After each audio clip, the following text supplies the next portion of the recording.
ये भैया तेरे ध्यान रखिए। प्रेम से बोली काली मैया की लागल शेरा वाली के बाद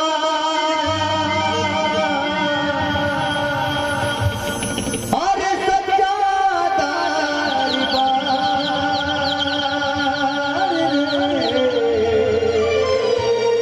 की मनावा के मोहाताटे अरे माई के सिंगार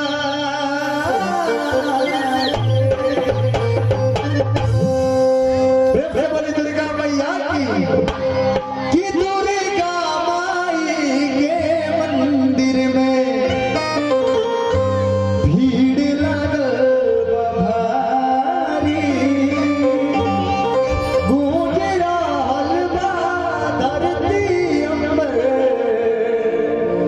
की भगतन के जयकारी। प्रेम से बोली दुर्गा मैया की। आई एगो कौन भाव में अपन गाँव के पता बतावा था का कहता कैसे कहता ये कि काका हो हमरा के अरे रहिया बताईदा कि बानी भूलाए तनी हरे घरे पहुँचाईदा कि ना जानी गवा के ना गो काली माई बड़ी हमरा हो गो काली माई बड़ी हमरा। हेलो कैसे बहुत हर्ष की बात है, तुम्हारे बहुत बड़े फैन है। तुरापी मंदिर के हमारे पंडित जी कोषाध्यक्ष मान जिसके पास है राकेश कुमार, उनके तरफ से 201 रुपया तुम्हारा गाना स्पेशल सुनने आए तो बहुत बहुत धन्यवाद इनको। 201 रुपया इनके तरफ से पुरस्कार। प्रेम से बोले काली मैया की।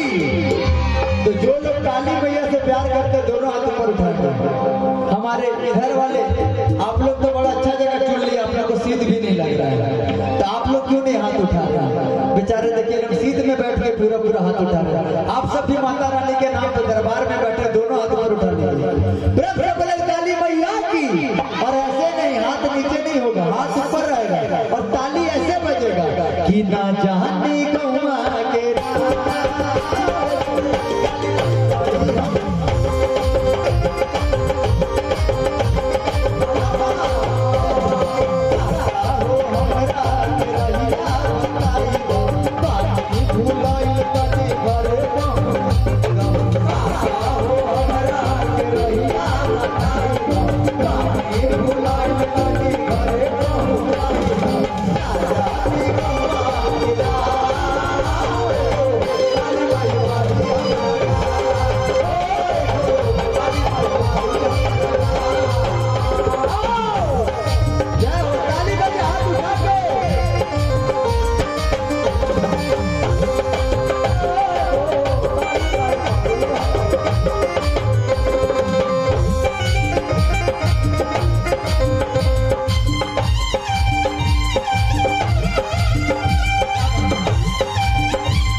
देखिए आगे वाले लोग तो गा रहे हैं, लेकिन आप लोग पता नहीं कौन से गाँव में। प्रेम से बोले दुर्गा कि थाकी गई छोटे छोटे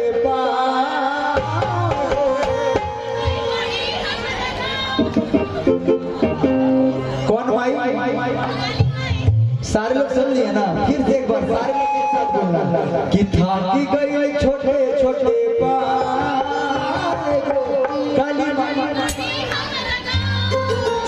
अभी लग रहा है आप लोग बोल रहे हैं। एक बार दोनों हाथ ऊपर उठा के बोलेंगे, क्योंकि जो जितना ऊपर हाथ उठाएगा उतना जल्दी ऊपर जाएगा। हाथ मतलब नीचे मत करिए, तरक्की करते हुए ऊपर जाएगा। जिनका एक गाड़ी होगा उनका दो गाड़ी, हम जैसे बोले उतना जल्दी ऊपर जाएगा, तुरंत हाथ नीचे होगा कि भैया हम कहा है ऊपर जाए। प्रेम से बोले सच्चे दरबार की। जिनका एक गाड़ी होगा उनको माता रानी दो गाड़ी कर देगी, जिनका एक घर होगा उनको बंगला हो जाएगा। पूरा पूरा हाथ पर उठा के घर वाले भी कि ना जाने गहुआ के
कि बढ़ाने की लगे वही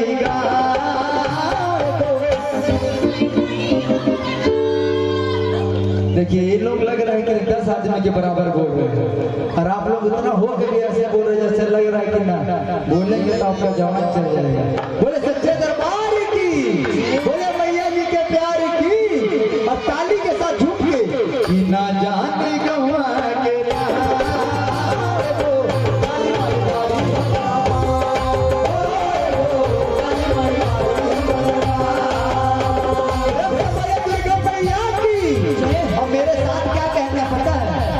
मासा कोई प्यारा कोई मासूम नहीं है, मासा कोई प्यारा कोई मासूम नहीं है, माँ जान हो मेरी तुम्हें मालूम नहीं है। मासा कोई प्यारा कोई मासूम नहीं है, मासा कोई प्यारा कोई मासूम नहीं है, माँ जान हो मेरी तुम्हें मालूम नहीं है। काली माई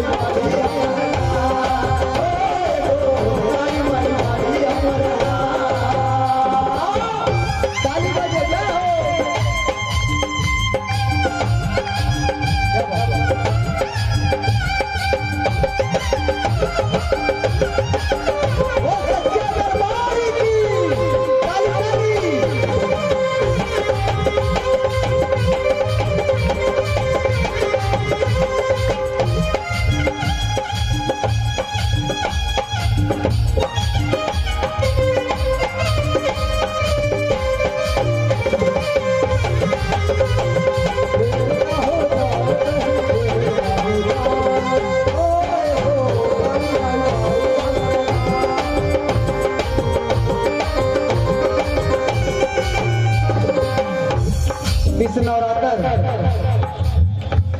कौन कौन माता रानी का नवरात्र के हाथ पर उठा के बताएंगे। चलिए आप लोग नहीं किए तब भी इतने 2-3 जान किए हैं, आप लोग नहीं किए तब जयकारा नहीं लगा रहे, हम वो सोच रहे थे। किए रहते तो हम सोचते थे कि नवरात्र करके बोल नहीं पा रहे, लेकिन आप लोग खा पी के टाइट है तब भी नहीं जयकारा लगाया। प्रेम से बोले सच्चे दरबार की। अब ताली के साथ क्या कहना है? नवरात्र आए माँ के पूजन करी, नवरात्र आए माँ के पूजन करी, और ये भक्ति में मैया के नवरात्रि, नवरात्र आए माँ के पूजन करी, और ये भक्ति में मैया के नवरात्रि, नवरात्र आए माँ के पूजन करी, और ये भक्ति में मैया के नवरात्रि। प्रेम से बोले सच्चे दरबार की। नवरात्र आए माँ के पूजन करी, और ये भक्ति में मैया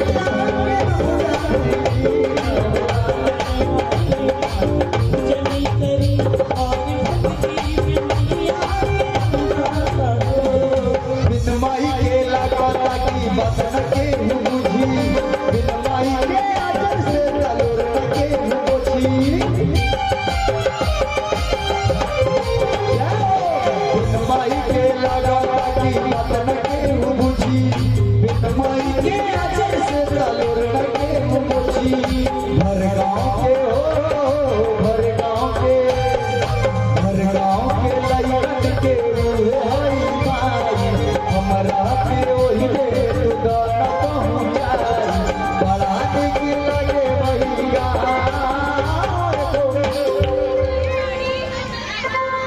फिर भुला गए तेरे बोले। प्रेम से बोली सच्चे दरबार की। प्रेम से बोली अक्षय कुमार की। अक्षय कुमार की फिर से जय। लगा था कि अक्षय कुमार फेवरेट हीरो बोले। प्रेम से बोली दुर्गा मैया की। अब भजन के अंतिम लाइन में पूरा पूरा हाथ सवेर को उठा लो। जे लोग माइक से छोड़ बा पूरा पूरा हाथ ऊपर उठा लिया, वो लोग भी हाथ उठा लिया। प्रेम से बोली दुर्गा मैया की। और हाथ नीचे ना हो, ताली के साथ भजन के अंतिम लाइन में कि ना जानी गौआ के नार को काली माई मारी हमारा, काली माई मारी हमारा, तुम तो ठहर परदेसी, तुम तो ठहर पर